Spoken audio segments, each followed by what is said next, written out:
Hey, hi, howdy! Welcome back to my channel, Nikki Read That.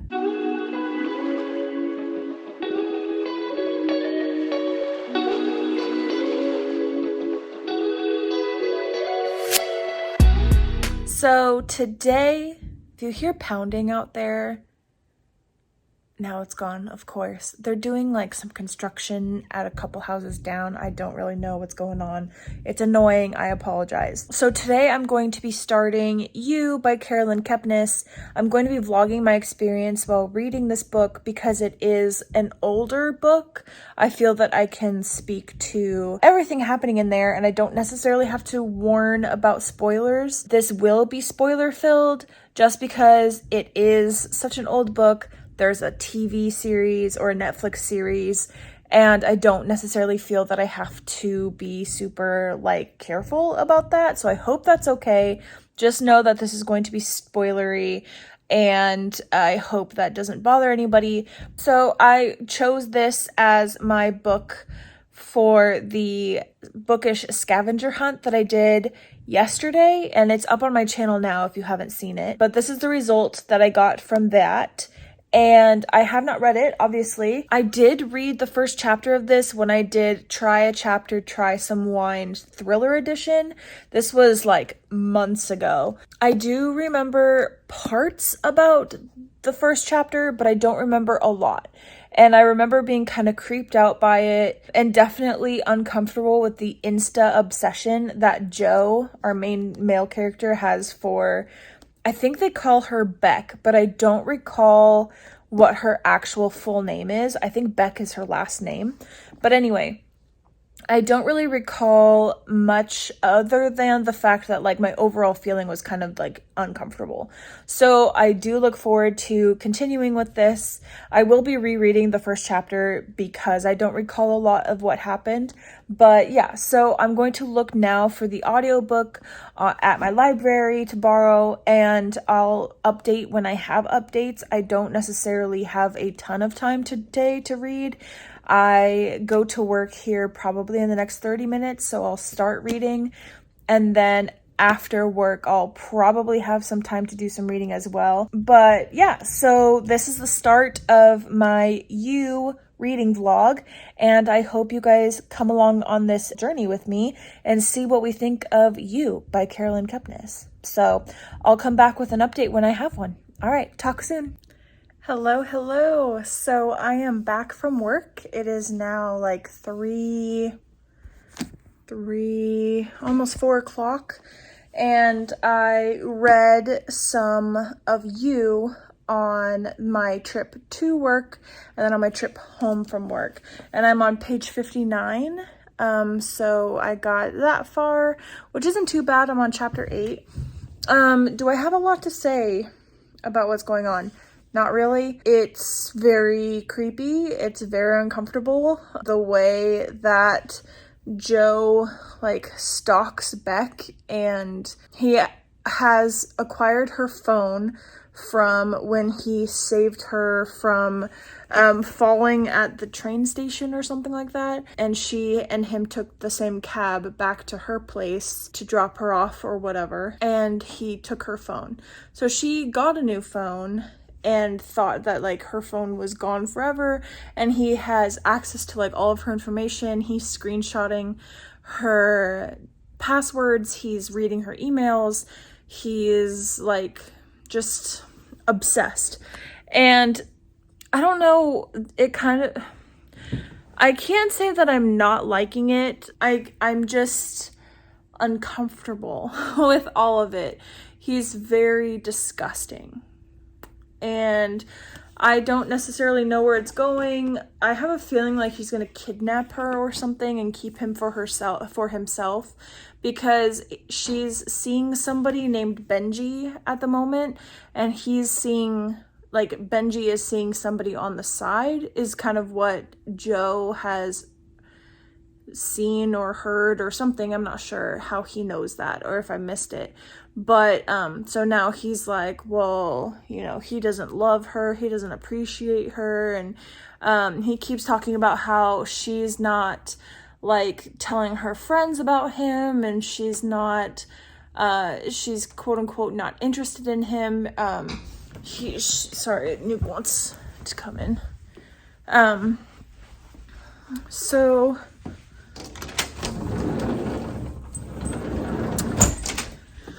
it's kind of a weird dynamic right now. Like, he is claiming that she's like the love of his life, like they're meant to be together, they need to be together, they're perfect for each other, and there's no other man perfect for her than him. And it's just really weird. It's really weird, and I'm not really sure where it's gonna go. But yeah, so I'm on chapter 8. I'm gonna keep reading now for a little while. I'm home alone for probably another hour and a half before people start coming home. And then my sister-in-law, who lives with us, we do a girls' night every week. So tonight is girls' night, and we are going to be watching something and having dinner together. I don't know if it's going to be sushi or if we'll make like a HelloFresh box or something like that. So we'll kind of see where that goes. But yeah, that's my update for right now. I'm extremely uncomfortable. I'm not enjoying it as much as I feel like some people have in the past, and I don't know if it's just I'm just not there yet at the part where it starts getting like really crazy and suspenseful. But right now I'm just kind of like, ew, you know what I mean? So yeah, we're just gonna keep reading, plugging away, and I'll catch up with you guys when I have more to say.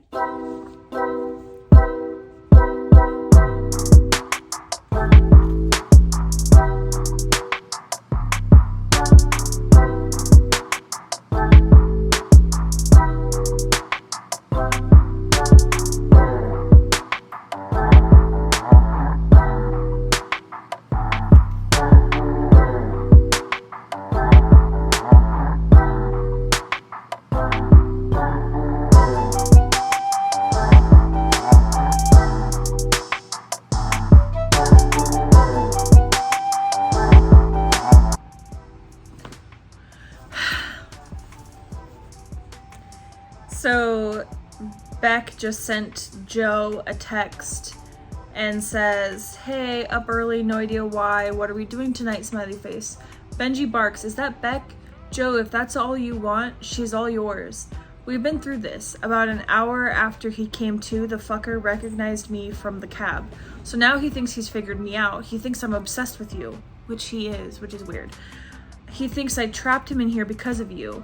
The truth is so much more complicated, and self-satisfied chirpers like him don't know that it's always wiser to be quiet in lockup. He laid his cards out and he talks about you like you're his, but you're not a beat-up BMW. You're not his to give away," I bark. "Do your test." "Joe," he says, which is dumb because every time he says my name, I'm reminded of the fact that he knows my name, an obvious complication going forward. I compose myself and write right back to you. "Morning, sleepyhead. Hope you had sweet dreams. See you at 8:30 on the steps of Union Square. When it gets dark, we'll go somewhere else." Yeah, so now he's gonna probably have to kill Benji or something because Benji knows his name. And this is where it all starts.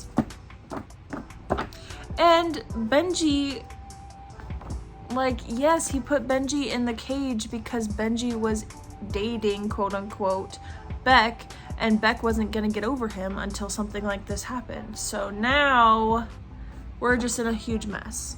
Anyway, I'm gonna keep reading and see what happens.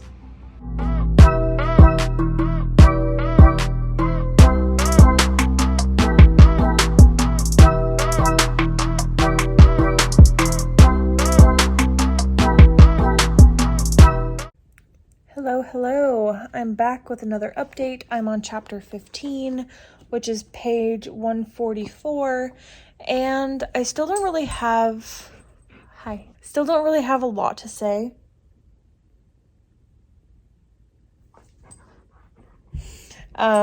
It's still really weird. He is just, I'm not sure. Benji's still alive. He's on drugs. He's still in the cage. That's really all that's going on. Him and Beck have been hanging out more. They just went to IKEA to find a new bed. She sent an email to somebody on Craigslist who was going to come over later and put her new bed together. I guess it's something people on Craigslist do. I don't know. And she messaged him back, the guy who's supposed to come over and fix her bed, told him in this email or message or something and said like, hey, actually my boyfriend got time off work, so now he can put it together. You don't need to come over and do that, and blah, blah, blah. So then Joe reads it and he's like, oh my gosh, she referred to me as her boyfriend. Like, ooh, I'm in, you know? It's just still super weird. I am still not really liking it. Just the way it's written. I mean, he sounds unhinged.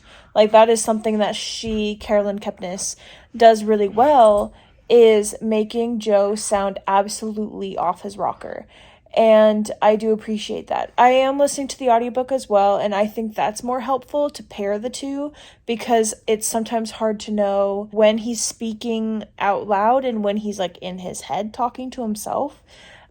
So I do appreciate having both of them together to understand exactly what's going on. Yeah, so that's where I am. I don't really have a lot to say. I'm just not really enjoying it.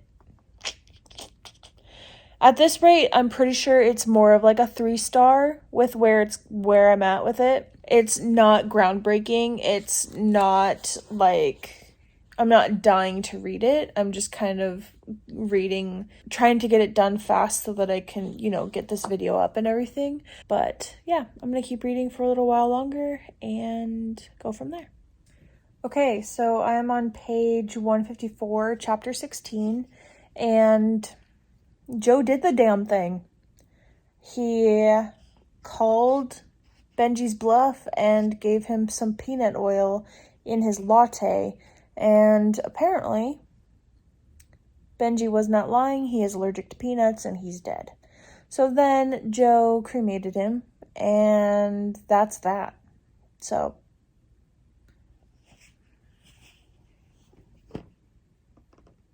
there we have it.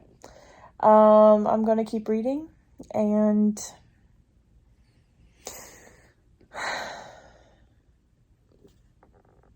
so weird. I don't understand. Maybe the series is better? I don't know. I can see why it's a series. It's creepy. And I can see why they wanted to make it a Netflix show. But I don't know. It's just subpar for me right now. So I'm going to keep reading.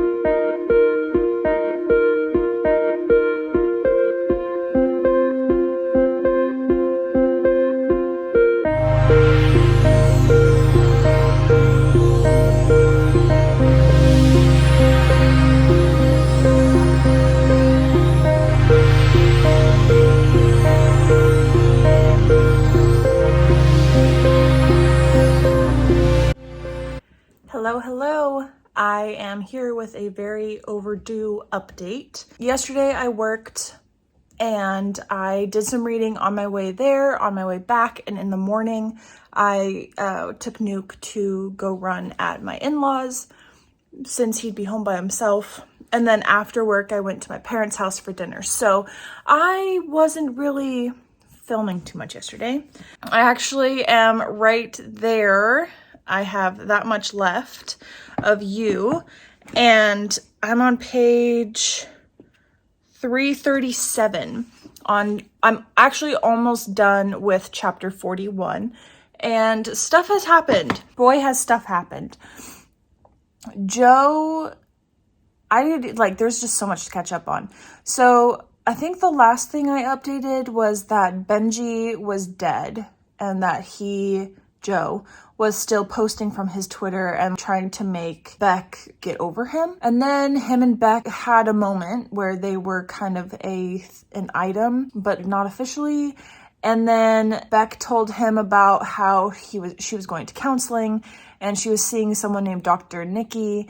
And then Joe was like, I need to go see who this Dr. Nikki is so that you don't do him in a way or something. Like, he was really suspicious of this Dr. Nikki, had no idea who this person was or what he was about. Meets with him claiming to be someone else and has sessions about him, fake scenario where he's claiming he's OCD, and Dr. Nikki is like a 50-year-old man and is giving Joe some tips and tricks on how to overcome his OCD by describing it as a mouse in his house and ways that he can get rid of this mouse and things that he can do to set traps and to be more prepared and all this stuff. Anyway, the mouse is obviously Beck, but Joe was claiming that it's OCD. So yeah, so then at one point, there's so much that has happened, and I'm kind of confused on like the timeline of things. There was a moment where Beck went to Rhode Island with Peach, one of her friends, and Peach apparently is in love with Beck, and she tries to go down on Beck while Beck is intoxicated, and Beck says, no, I can't do this, what are you doing, and all this stuff. And Joe is there. He stalked them because he knew about this going away thing because of reading Beck's emails and text messages and all this stuff. So he follows them to this place, and he ends up killing Peach, puts rocks in her pockets, kills her, and throws her into the water. Anyway, and then he goes and meets with this Dr. Nikki person. Dr. Nikki overshared to Joe. So he was telling him, hey, you should meet with someone else. I breached the boundary, and I would feel comfortable if you met with someone else. So then Joe's like, I actually don't need to meet with anyone else. I'm healed. Like, I'm cured. I don't need anybody else. I'm good. And while Dr. Nikki goes out and takes a phone call, Joe looks at his emails and on his computer and finds all this stuff about Dr. Nikki having feelings for Beck. So then Joe's like, well, crap, now I gotta kill him. And so he's about to kill him. He finds him in an alley and he's gonna do like a mugging. And then, it's just something that happens, And then Beck calls as he's stalking Dr. Nikki. Beck calls and is like, can you come over? Like, I need to see you. And then as he's there, Beck is like, oh, Peach, they found her body. She's dead. And he's like, what? In his head, he's like, I put rocks in her pockets, like, I'm a failure. And a lot more happened to where he was like talking to some of the people in Rhode Island while he was there because he hit a deer and ran into a tree and like he was all banged up, and so he had to go to the hospital. So he talked to a lot of people. He had to pee in a cup. They have a lot of his information. He went by a different name and all this stuff. And so he's freaking out because he's like, I was sloppy in Rhode Island. Like, I left a lot of things that could tie back to me. And then Becca's like, yeah, she committed suicide. And he's like, oh, thank goodness. Like, yep, well, she was depressed. You know how she was awfully depressed. And so that's where I am now. He is back with Beck. He was going to kill Dr. Nikki, but now he doesn't think he has to because Beck is back and he's back in her life and all this stuff. And Beck I don't really know what's going to happen with that. She found out about Peach. She knows about Benji being dead of an overdose, and she knows of all that stuff. So we're getting towards the end now. I'm at like 80, I think I'm like 86% or 80 something percent of the way through. So I know that it's going to start getting to a head, like something's going to start happening here probably, hopefully, maybe. I mean, a lot is happening. It's just like, it's insane. And Caroline Kepnes actually does a really great job of writing from the male perspective. Like, he seems completely unhinged. He seems super, I don't know, just the way that his voice sounds And I'm listening to the audiobook, obviously, and it's narrated by a man, which I appreciate, which obviously, yes, it would be. But I kind of was caught off guard by the fact that it would be narrated by a man. And his voice is super creepy and well done as well. So it's really, really interesting to be like in his head in a way and hearing his reasoning for things like, well, I had to kill Dr. Nikki, or I have to kill Dr. Nikki because he wants you and I want you and you can't have both of us and you were flirting with him. And then Joe was seeing this girl named Karen for a little while, and it was essentially just a distraction and quote unquote practice for him to be a boyfriend, to be a better boyfriend for Beck. And you know, and he's just so rude to her. And he finally broke up with her and was like, you know, she's like, am I just someone you can like have sex with and like just throw away? Am I a doll to you? And he's like, yes, you are. And she's, you know, she's caught off guard by that. How dare you, you know? And like, he's just so cold and calculated and awful. So I am enjoying the writing. I think Caroline Kepnes is doing a really great job of writing like a twisted man. And the language that is used is believable. Like, I don't feel like a woman wrote this, which is a very difficult task to undertake.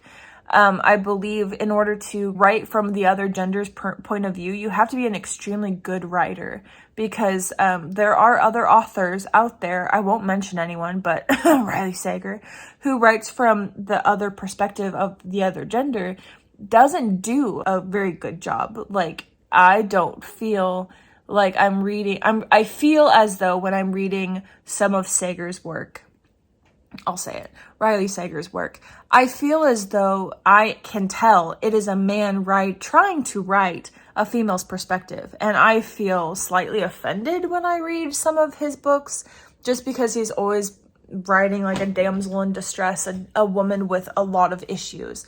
When now, reading Caroline Kepnes's work, I feel as though I'm in, not that I would know what it's like to be in the head of a man, but I don't feel like it's written from a female's perspective of what a man would say, if that makes any sense at all. But I am really enjoying the writing. I am enjoying the book itself. I do have the other 2 books in this series, and so I'm interested to see where it goes from here. The fact that there still has to be more to be written is interesting to me. So anyway, that's my update. And I'm going to eat my lunch, and I got to go to work soon. So, yeah, I will talk to you guys later. Hey, hi, howdy. I am back from work with food and a reading update. So, it's gotten crazy. I don't even know how I'm supposed to, like, update you. So much has happened. So, remember how Joe was supposed to kill Dr. Nikki, but he didn't because Beck called him. So they resumed their relationship, right? Everything was going great. He was in love. She said, I love you. He said, I love you. It was getting kind of crazy. They were having sex all the time. Good for them. But they were always hanging out at Beck's house, which is great because Joe had acquired / stolen creepily a bunch of Beck's stuff. And that wouldn't be an issue. Well, I mean, it is an issue, but it wouldn't have been an issue except for one time she was like, hey, let's do stuff at your house. You know, like, let's go to your place. And he's like, holy crap. Like, I have a wall, literally a wall full of her stuff, like in the wall, like hidden in the wall. And I have a bunch of her stuff, like, but she won't look back there. Like, she wouldn't dig around. She's happy. We're in love. Things are great. Nothing is going to happen. Nothing bad. She looks in the wall. He comes back and she's like, whoa, what the heck? Like, what is all this? Like, I'm freaked out. She's calling him names, and in his head, he's like, well, I ignored a bunch of your flaws. He's like talking about how she's flawed too, just as flawed as him. She has no room to talk. You know, he loves her. She loves him. All this stuff, like, you can't be saying this stuff about me because you love me. Like, we'll get past this. It's okay. And he, like, just over the top, like, creepy stuff. Like, he had a used tampon of hers. And she's like, ew, you have a used tampon in here. And he's like, it's in the plastic. And I'm just like, what is going on? So she tries to escape. He says no. He locks her in the cage that Benji was in. And now I believe she's pretending to be like all okay with this and like, oh, thank goodness we can all be together forever and la la la la. And I think she's playing him right now so that he'll let her out. I'm right. I have that much left. I'm on chapter 49. It's intense, like it's weird. Yeah, it turns out that she did sleep with Dr. Nikki. Joe found in Beck's apartment that she actually did receive a MacBook Air, which he had been like, well, I should buy you a new laptop or a new computer. And she's like, no, you don't have to buy me a new computer. So he found the MacBook Air in her apartment under her bed. So then he was like, well, where the heck did this come from? He opens it up. Boom. A picture of Beck and Dr. Nikki together. So then he found a bunch of, like he found a fake email address or a new email address. And she was like talking to her friends, like, I think Joe's reading my emails, or I think he knows, or somehow he knows everything that's going on. And then, so then he's extra pissed. So then that kind of contributed to why she's in the cage. So that's where we are. I'm going to eat my dinner. I'm going to keep listening and reading along in the book physically and see if we can just bust this baby out and end it. So yeah, I'll come back when I've got more to say or at the end. Okay, well, I finished it. And I think I'm going to give it, I'm not really sure what my rating is going to be. I did enjoy the book itself. I enjoyed the writing. I enjoyed the perspective she brought. I enjoyed how creepy and uncomfortable it was.